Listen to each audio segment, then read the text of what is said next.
Hello and welcome to Play PKN, the weekly video bulletin of the top news stories on PKN Packaging News, Australia's media hub for the packaging industry.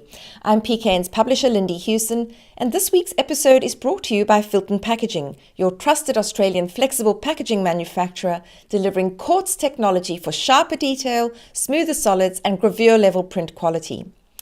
It has been a big week for PKN, reporting on the ground from Interpack in Düsseldorf, and our website and print magazine will have plenty of coverage on this enormous trade show in the weeks to come. You've probably already seen some. I'm just on my way back in transit as I record this, so let's get on with what's been happening in our region. We start with news from APR Recycling, formerly known as Australian Paper Recovery, which has officially launched a new era for the business with the opening of the expanded Dandenong South facility and a company rebrand reflecting its move beyond paper and cardboard recycling. Managing Director Darren Thorpe says the rebrand recognises how the business has evolved over almost 24 years into a broader recycling and resource recovery company operating across cardboard, plastics, curbside recycling streams, soft plastics and advanced recycling infrastructure.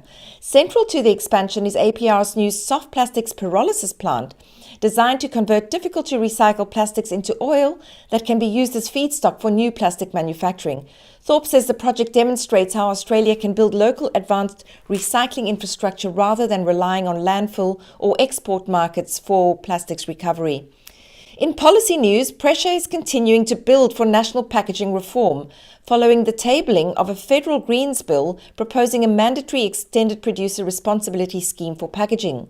The Boomerang Alliance has backed the proposal, saying Australia's current co-regulatory packaging framework has failed to deliver meaningful progress on packaging waste reduction, recycling and recycled content targets.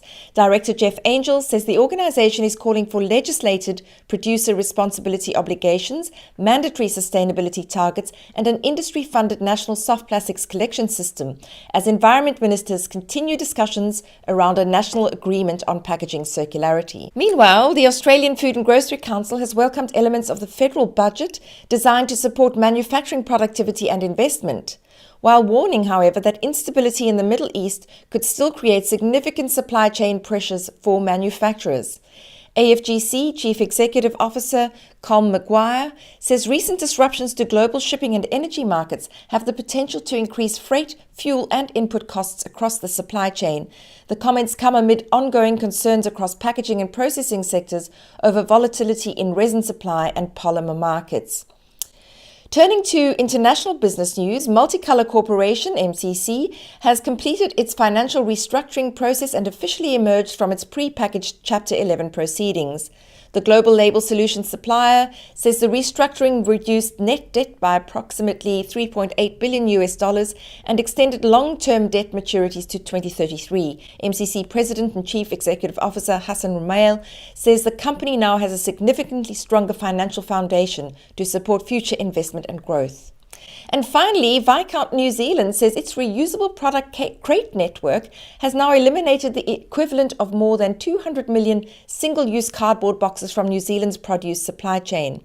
The company says around 1.5 million reusable crates are currently circulating through the country's food logistics network, with each crate designed to complete approximately 140 trips during its lifespan. Regan Hill, the general manager of Viscount New Zealand, says the milestone highlights the growing role reusable packaging systems can play in reducing waste before it is created. Well, that's a lot, and that is all we have time for today, folks. For more on these and other stories, do head over to packagingnews.com.au.